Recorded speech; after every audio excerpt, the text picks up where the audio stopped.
Chapter 68, A Message to Teachers.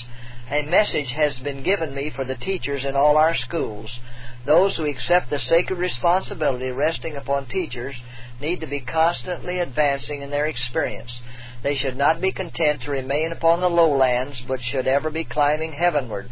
With the Word of God in their hands and the love of souls pointing them to diligence, they should advance step by step in efficiency. A deep Christian experience will be combined with the work of true education. Our schools are to advance steadily in Christian development, and in order to do this, the words and example of the teacher should be a constant help.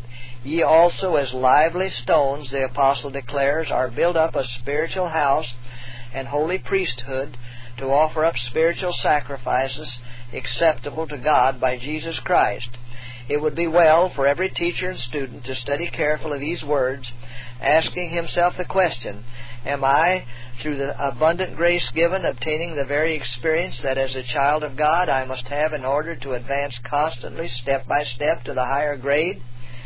In every line of instruction, teachers are to seek to impart light from the Word of God and to show the importance of obedience to a thus saith the Lord.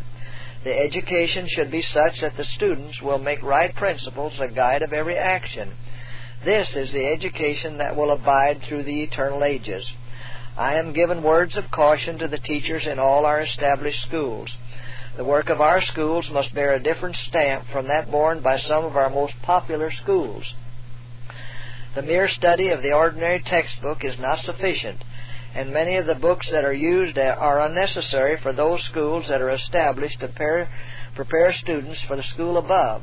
As a result, the students in these schools are not receiving the most perfect Christian education.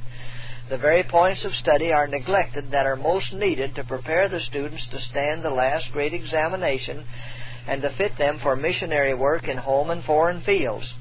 The education that is needed now is one that will qualify the student for practical missionary work by teaching them to bring every faculty under the control of the Spirit of God. The study book which is of the highest value is that which contains the instruction of Christ, the teacher of teachers. The Lord expects our teachers to expel from our schools those books that teach sentiments which are not in accordance with His Word, and to give place to those books that are of the highest value. The Lord designs that the teachers in our schools shall excel in wisdom, the wisdom of the world, because they study His wisdom.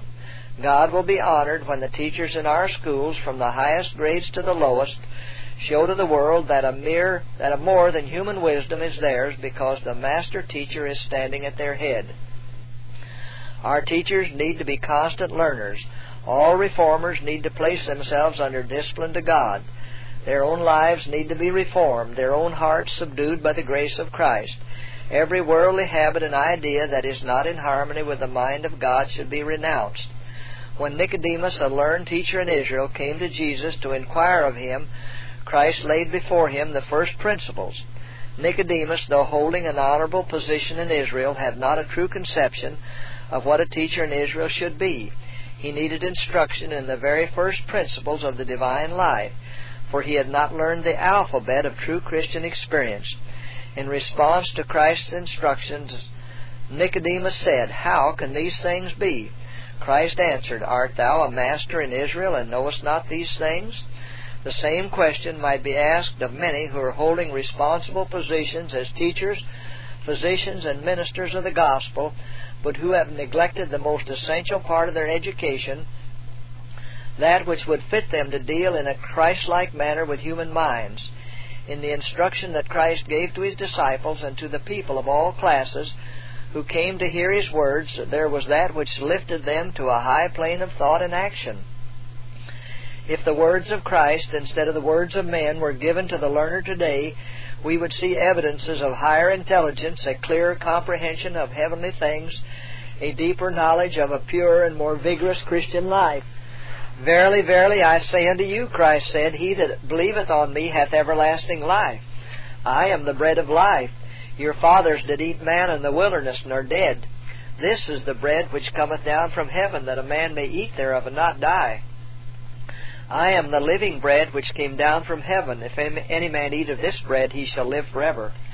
When Jesus knew in himself that his disciples murmured at it, he said unto them, Doth this offend you?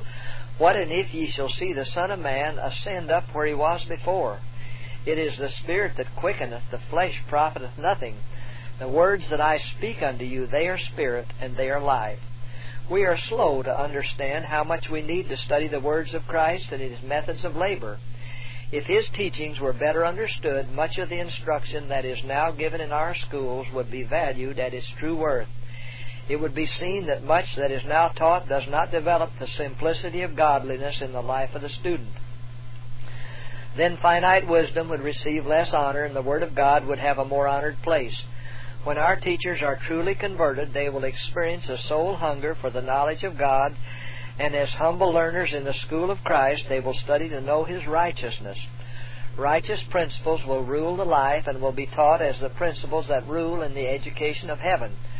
When teachers seek with all their heart to bring true principles into the work of education, angels of God will be present to make impressions upon the heart and mind. Review and Herald, November 7, 1907.